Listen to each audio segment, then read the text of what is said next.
जब सहजों ने ये कहा जो सोवे सो सुन्न में, तो रात में तो सारी दुनिया सोती है। परमात्मा के चरणों में सिर रखकर सोना सीखना चाहते हो तो मस्तिष्क को शून्य बना करके और पूरा शरीर जागृत रहे, मस्तिष्क सो जाए, विचार शांत हो जाए, शून्य तक पहुंच जाओ, जिसको जो है निर्मलावस्था बोलते हैं। चित्त को शून्य कर देना, विचार से शून्य हो जाना। अल्फा लेवल से शुरू करें, डेल्टा तक पहुँचें। और गामा रेज अगर आपके अंदर से प्रकट होने लग जाती हैं और ब्रह्मांड तक जाकर टकराती हैं तो अद्भुत होती हैं। आपके अंदर जो कुछ आने लग जाता है। ऋषि मुनियों ने अपना संबंध जोड़ा तो परमात्मा का ज्ञान उनके अंदर उतरने लग गया, इलाम होने लग गया, इतना कुछ उतर आया। उसी से तो शास्त्र बने। इसलिए अगर आप समझना चाहते हैं तो ये बात जरूर ध्यान में रख लेना कि ये कोई साधारण शक्ति नहीं है। ये एक विधि है, जिस विधि को आपने प्यार से सीखना भी है, समझना भी है और अपनाना भी है। लेकिन ये बात ध्यान रख लीजिए कि जब आप किसी विधि को अपनाते हैं तो वो काम तभी करती है जब आपकी उसके प्रति विश्वास हो, आपकी श्रद्धा हो। गोस्वामी तुलसीदास जी की वाणी को जब आप पढ़ेंगे, उन्होंने तो इस पर बड़ा अद्भुत कहा है। लेकिन उस तरफ जाने से पहले हम सहजों के वचन पर ध्यान दे लें। जो सोवे सो शून्य में, मतलब शून्य में सोना सीख जाओ। मस्तिष्क को शांत करके, खाली करके, निर्विचार होकर, स्थिर होकर बैठो। एंड्रयूज कार्नेगी ने, अमेरिका के बड़े धनपति थे ना, तो बड़े जल्दी जल्दी अमीर होते जा रहे थे तो उनके ऊपर जांच बैठ गई। रातों रात इतना इतना इतनी इतनी अमीरी, इतनी इतनी अमीरी आई कैसे? उनके सीनेट में ये सवाल उठा और जो कमेटी बनाई गई जांच करने के लिए, वो सीनेटर भी बैठा दिए गए उसमें। और पूरी जांच होने के बाद समझ में आया कि इनका कोई भी काम धंधा बेकार नहीं है और कोई भी ऐसी चीज़ नहीं जो गलत काम किया हो। जांच में बिल्कुल ठीक पाए गए। तो वो सीनेटर उनके पास बैठे हुए हैं और उनसे पास बैठ के कहते हैं, एक बात बताओ, ये आपने इतना जो कमाया है, ये आपके दिमाग में ऐसी चीज़ें आई कैसे हैं? बोले, मुझे पास तो और नई नई चीज़ें आ रही हैं, रोज सूझता है, रोज आइडियाज आते हैं, रोज तरीके आते हैं। मेरी नकल करने वाले लोग जो नकल करते रह जाते हैं और मुझे और उससे भी ज़्यादा आ जाता है। अब सीनेटर पूछता है कि भैया एक बात बताओ, हम भी तो वही हैं, तुम भी वही हो, फिर अंतर क्या है? तो इन्होंने एक बड़ी कमाल की बात कही। इन्होंने कहा, क्या 5 मिनट तुम निर्विचार होकर एक किसी पॉइंट पर मन टिकाकर, स्थिर होकर 5 मिनट बैठ सकते हो? कुछ भी विचार मत आने देना, एक विचार पर एकाग्र हो जाना बस। बोले, अभी करते हैं। तो उन्होंने कहा कि पहले सोच लीजिए कौन से विचार पर आप मन को स्थिर कर रहे हैं, और फिर उस पर विचारना नहीं, बस उस पर आप केंद्रित हो जाइए, कंसंट्रेशन बना लें, टिका लें मन को, हिलने मत देना। कोई आधे मिनट में आँख खोल गया, कोई 1 मिनट में खोल गया। वो बोले, इससे आगे नहीं। बोले, जब मैं कोई काम करता हूँ तो उस पर इतना अपने आप को टिका देता हूँ कि सिर्फ वही मुझे दिखाई देता है, और उसके बाद मुझे मेरी सहायता पूरा ब्रह्मांड भी करता है और मेरी शक्तियाँ भी मेरी सहायता करते हैं। इस रूप में ये मेरे पास धन आता है और आता ही जा रहा है। जो भी बिजनेस शुरू करता हूँ वो देता है भगवान। आपको एकाग्र होना आना चाहिए। सफलता में जब आपको रात दिन सफलता दिखाई दे रही होती, नए नए आइडियाज आ रहे होते हैं, और एक बार फेल होने लग जाएं, 4 घटनाएं एक जैसी हो जाएं, उसके बाद तो आप जो है सारे ज्योतिषियों पर विश्वास करोगे, सारे वास्तु पर विश्वास करोगे, सारी तरह की चीज़ों पर विश्वास करोगे, आपको लगेगा ग्रह नक्षत्र हरा रहे हैं। कुछ न कुछ बात तो वही, मैं तो वही का वही, हुआ क्या है? जो किसी को नहीं मानता वो सबको मानने लग जाता उस समय। और उस समय आइडियाज आपको क्या आते हैं? हारने के, पीछे चले जाने के, घट जाने के। तो जीवन में सफलता के लिए इसलिए कहा जाता, भारत के ऋषियों ने जो प्रयोगशालाएं भी बनाए उनमें भी वो ध्यानी लोग थे। पूरे ब्रह्मांड से मस्तिष्क को जोड़ करके उसके बाद पदार्थ विद्या पर, आयुर्वेद पर इन्होंने काम किया। सुश्रुत जैसा व्यक्ति जिन्होंने मस्तिष्क के ऑपरेशन करने के औजार बनाए, ऑपरेशन किए, और जिनके औजार आज भी लंदन के म्यूजियम में रखे हुए हैं। हजारों साल पहले कोई व्यक्ति, सोचिए 400 साल पहले अमेरिका का इतिहास क्या है? रेड इंडियन लोग जो थे उन लोगों के साथ में घटनाएं क्या थी? कोई आदमी अगर जो है उसको कोई तेज बुखार चढ़ गया या कोई ज़्यादा बड़ी बीमारी हो गई, ठीक हो नहीं रहा, कहते थे भूत चढ़ गया इसके अंदर। उसके माथे पर घाव करते थे, पेड़ के साथ बांध देते थे। वो कहते थे कि ये खून बहता रहेगा, अगर उसके बाद में 3 दिन तक ये बच गया तो उसके बाद इसका मतलब भूत निकल गया, गांव में लेके आओ, इलाज करो।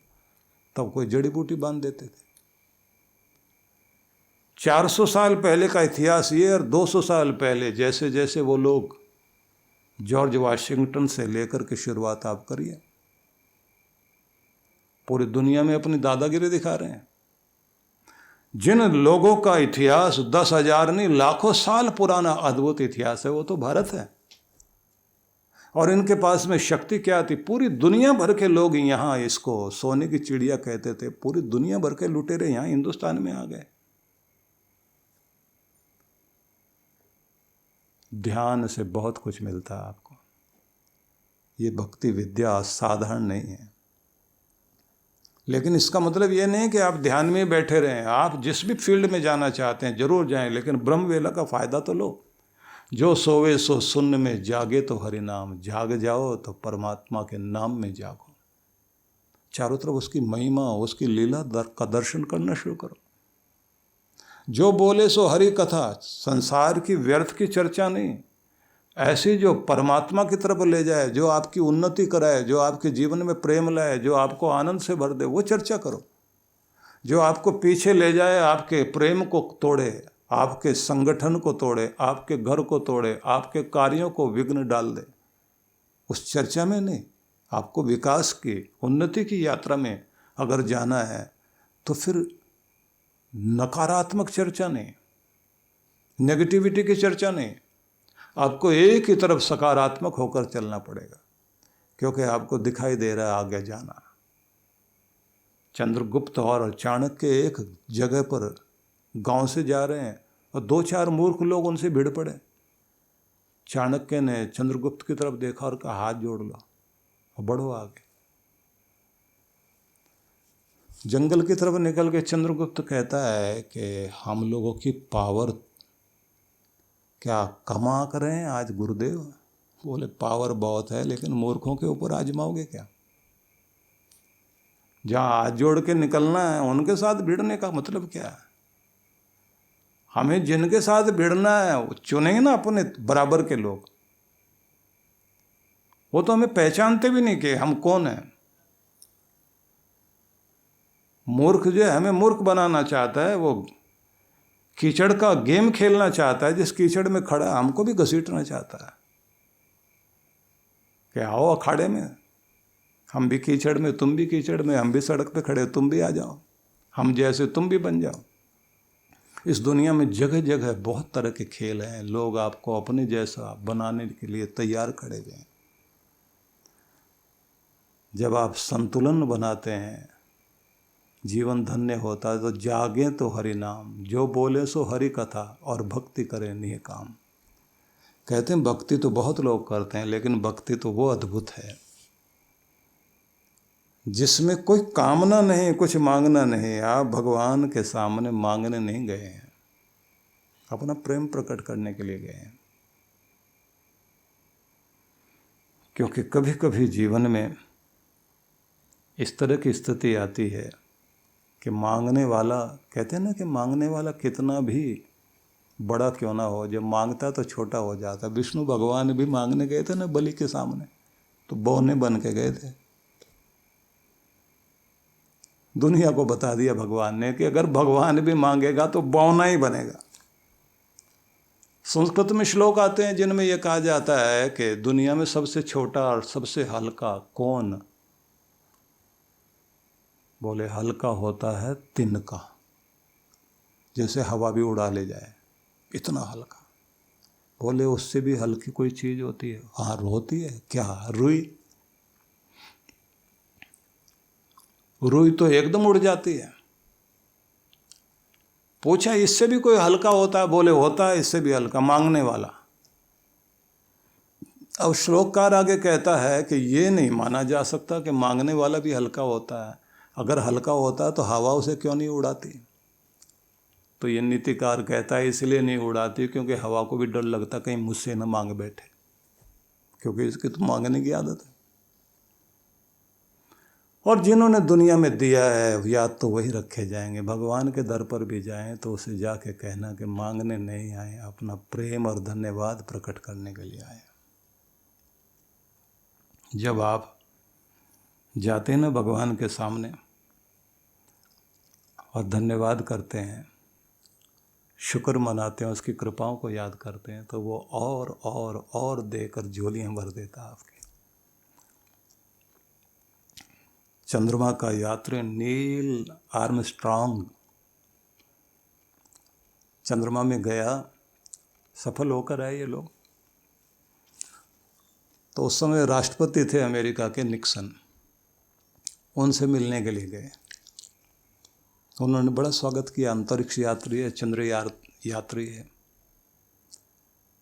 अब गया तो कुछ लेके गया और उसने बहुत आदर से एक चीज निक्सन के सामने रखी। क्या है?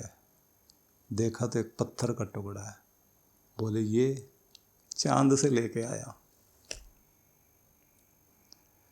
चांद से लेकर आया हूं। और उन्होंने उसको देखकर इतने अभिभूत हुए कि मेरे देश के पांव आज चांद तक पहुंचे और उसकी निशानी लेकर के आया नील आर्मस्ट्रांग।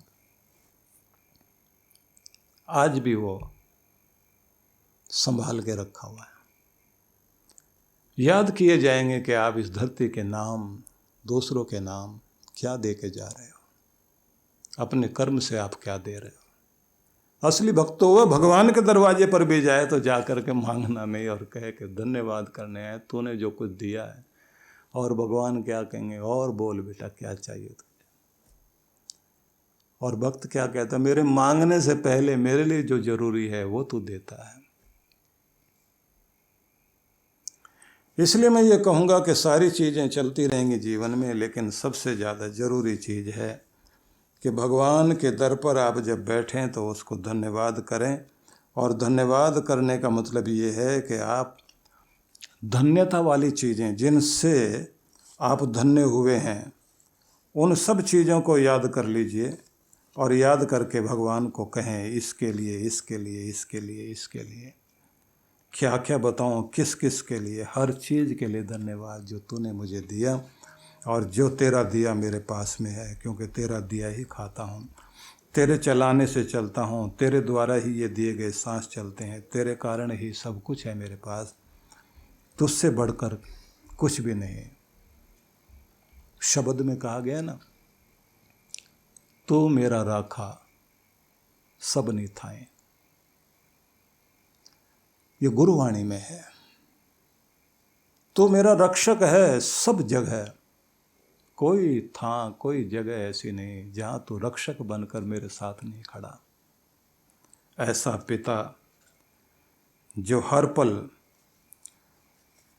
मुझे संभाले हुए हैं, उससे बढ़कर और कोई क्या हो सकता है। सद्गुरु श्री सुधांशु जी महाराज द्वारा मानव सेवा को समर्पित संस्था विश्व जागृति मिशन वर्ष 1991 से धर्म, समाज एवं मानवता की सेवा में संलग्न है। यह संस्था 90 मंडलों, सेवा केंद्रों के माध्यम से न केवल भारत अपितु देश के बाहर अनेक देशों में सेवा के कार्य कर रही है। संस्था की स्थापना से लेकर अब तक विगत 30 वर्षों में जहां लोगों को सन्मार्ग पर प्रेरित करने के उद्देश्य से गुरुवर ने 7,000 से अधिक प्रवचन दिए हैं, वहीं देश के राज्य की राजधानियों व प्रमुख नगरों में लगभग 40 आश्रम, 25 मंदिर, सत्संग भवन व ध्यान साधना केंद्रों का निर्माण हुआ है। दिल्ली में करुणा सिंधु धर्मार्थ अस्पताल एवं फरीदाबाद के आरोग्य धाम अस्पताल में लाखों जरूरतमंद रोगियों का उपचार व ऑपरेशन किया गया है। अनाथ गरीब बच्चों के लिए सूरत में अनाथाश्रम, दिल्ली एवं कानपुर में गुरुकुल, फरीदाबाद में ज्ञानदीप विद्यालय, मुरादाबाद में सृजन प्राइमरी स्कूल, झारखंड के रुक्का खूंटी गांव में आदिवासी बच्चों के लिए 2 पब्लिक स्कूल समेत दिल्ली में उपदेशक महाविद्यालय भी बनाया गया है। इन शैक्षणिक संस्थाओं में लगभग 2500 बच्चों को शिक्षित व संस्कारित किया जाता है। दिल्ली के आनंदधाम आश्रम में जहां वृद्धाश्रम एवं वानप्रस्थ संचालित हैं, वहीं आश्रम की कामधेनु गौशाला में 125 गौओं की सेवा की जाती है। कामधेनु गौशाला की तरह ही देश के प्रमुख नगरों में 7 अन्य गौशालाएं भी संचालित हैं। साथ ही पूजा पाठ, यज्ञ अनुष्ठान से लोगों में धार्मिक भावना जागृत की जाती है।